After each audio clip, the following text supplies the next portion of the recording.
আমার কামে কাইজে মন বসে না সোনা, ভাবি তোমায় নিয়া গো। হায় রে আমার প্রবাস জীবন রে, সোনা থাকো তুমি ধৈর্য নিয়া, আসবো আমি বাড়ি রে। হায় রে আমার প্রবাস জীবন রে।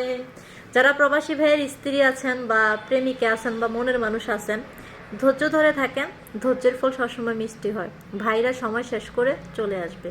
তারা তো টাকা ইনকাম করতে গেছে আপনাদের জন্য। আপনারা যদি তাদেরকে উৎসাহ দেন, তাদেরকে ভালোবাসা দেন, তাহলে একজন প্রবাসী বিদেশে থেকেও ভালো থাকে। আপনারা এটা ভাইবেন না যে বাংলাদেশে আপনি আছেন, আপনার স্বামী বিদেশে আসে, সে আপনাকে ভাবে কিনা, আপনাকে মিস করে কিনা। তবে হ্যাঁ, একটা কথা গ্যারান্টি দিয়ে বলতে পারি, সে প্রত্যেকটা সেকেন্ড, প্রত্যেকটা মিনিট আপনাকে মিস করে। তো প্রবাসীরা যখন দূরে থাকে, বাংলাদেশে থাকলে স্ত্রীকে যতটা ভালোবাসে তার থেকে বেশি 4 গুণ ভালোবাসা বাড়িয়ে দেয়। প্রবাসী স্বামী যদি নিয়মিত ফোন না করে, খোঁজখবর না নেয়, ভাববেন না সে অন্য মেয়ের সাথে কথা বলতেছে, ব্যস্ত আছে, কারণ সে কাজে বিজি। আমি এমনও ভাই দেখেছি 16 ঘন্টা ডিউটি করে, রান্নাবান্না করে, একটা মানুষ আর কয় ঘন্টা ঘুমাতে পারে বলেন তো? তবুও তো সবসময় স্ত্রীর খোঁজখবর রাখে। তো এরকম একটা স্বামী পেয়ে যদি আপনি শুকরিয়া আদায় না করেন, তাহলে এটা আপনার ব্যর্থতা।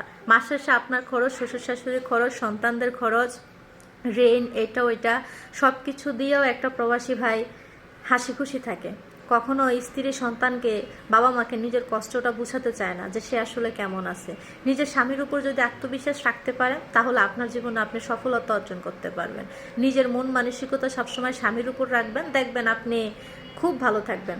আপনি যদি মনে করেন যে আপনার স্বামী প্রবাসী আছে, তো আপনার সমস্যা হচ্ছে আপনি একটা ছেলের সাথে রিলেশন করবেন বা একটা সম্পর্ক করবেন, ও তো দূরে আছে, সে তো দেখবে না, কি হয়েছে? তবে একটা কথা মনে রাখবেন, কিছু রটে তো কিছু বটে। আজকে আপনি একটা মানুষের সাথে রিলেশন করবেন, 1 দিন 2 দিন 3 দিন 4 দিনের দিনে যখন আপনার স্বামীর কানে যাবে, তখন তার মন মানসিকতা এমনিতে নষ্ট হয়ে যাবে।